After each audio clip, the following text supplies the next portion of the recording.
ইমানের উপর অটল অবিচল থাকতে হবে। ইমান এনে আমরা যদি ইমানটাকে ছেড়ে দেই, বিভিন্ন ধরনের শিরকের গুনাহের কাজ করি, শিরকের গুনাহ আল্লাহ তাআলা কখনো ক্ষমা করবে না। 5 নম্বর পারার 5 নম্বর পৃষ্ঠার 4-5 নম্বর লাইন সূরা নিসার 48 নম্বর আয়াতে আল্লাহ বলে দিয়েছেন, ইন্নাল্লাহা লা ইয়াগফিরু আন ইউশরাকা বিহি ওয়া ইয়াগফিরু মা দুনা যালিকা লিমান ইয়াশা। আল্লাহ তাআলা সব গুনাহ ক্ষমা করবেন, কিন্তু শিরকের গুনাহ আল্লাহ তাআলা কখনো ক্ষমা করবেন না।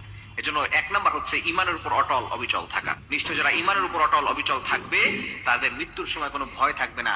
তাদের মৃত্যু হতে দেরি সাথে সাথে আল্লাহ তাআলা আবশিরু বিল জান্নাতিল্লাতী কুনতুম তুআদুন, তাদেরকে জান্নাতের ব্যবস্থা করে দিবেন। সুতরাং যারা জান্নাতে যেতে পারবে তাদের ভাগ্যটাই হচ্ছে সবচেয়ে বেশি ভালো, ঠিক কি না? শুধু তাই নয়, ইমানের উপর অটল অবিচল থাকলে দুনিয়াতে আল্লাহ পাক রব্বুল আলামিন সুখ শান্তির ব্যবস্থা করবেন।